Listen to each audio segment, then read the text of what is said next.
students, welcome back. Now we are going to see another sternoclavicular motion, that is the clavicular rotation.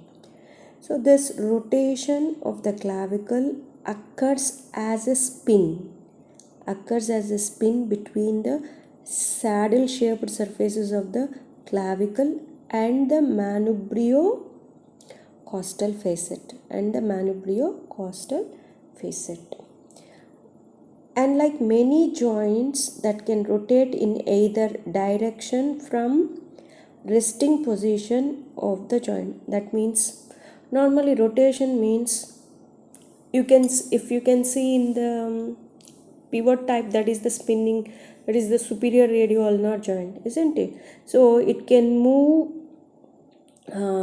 medial side during pronation and lateral side during supination, isn't it? So it can spin either of the two directions.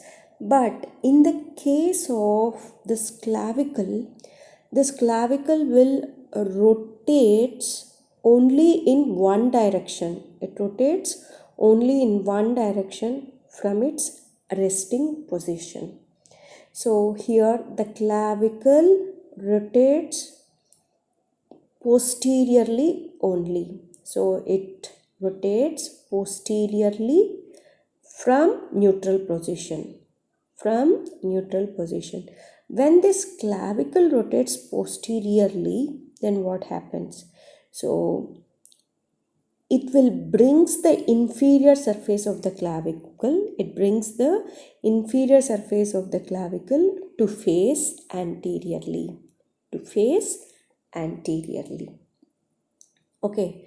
When the clavicle rotates posteriorly from neutral position, bringing the inferior surface of the clavicle facing anteriorly, and from its fully rotated position of the clavicle, this clavicle can again rotate anteriorly to return to normal.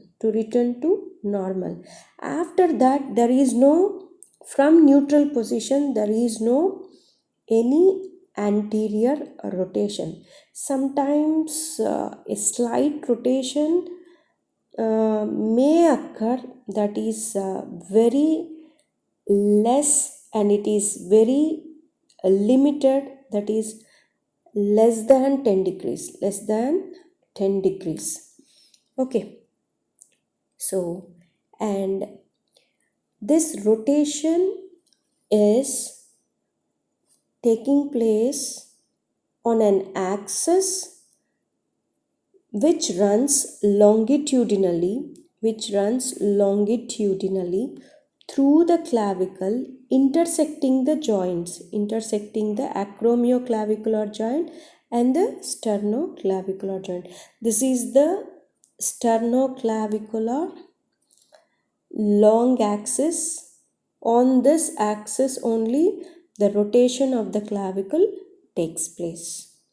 Okay, so the axis for the clavicular rotation runs longitudinally through the clavicle, intersecting the joints, that is the sternoclavicular joint as well as the acromioclavicular joint. Okay, here what is the range of motion of the clavicular rotation? So the clavicular rotation range of motion averages 30 degrees to 45 degrees. Sometimes 50 degrees also occurs. So the clavicular rotation is also associated with the scapular rotation, but it does not have a direct relationship with the scapula. That means, so the rotation is taking place at this level where sternoclavicular. So at this rotation at the sternoclavicular region, also some sort of rotation occurs at the scapula, but this scapula and the clavicle does not, this sternoclavicular N does not have any direct relationship, but it is having only indirect relationship with the sternoclavicular joint and the scapula. Okay. So, and another thing is that this combination of movements, so the clavicular rotation to the scapular rotation, we are going to study in the integrated function of the shoulder complex. Here at this stage you have to note that how the rotation of the clavicle takes place. The clavicle rotation is taking place in only one direction from its resting position, that is the posterior rotation from the neutral position, which brings the inferior surface of the clavicle to face anteriorly. After fully rotated position, the clavicle can rotate anteriorly and comes to neutral. From the neutral position, there is no anterior rotation taking place. And this clavicular rotation taking place on a long axis which runs longitudinally through the clavicle intersecting the joints, and the range of motion of the clavicular rotation averages 30 to 45 degrees. And this clavicular rotation is also associated with the scapular rotation, but it does not have any direct relationship. And there is an importance of clavicular rotation to the scapular rotation is present. That importance we are going to study with the integrated function of the shoulder complex. Okay, this is all about the sternoclavicular motions.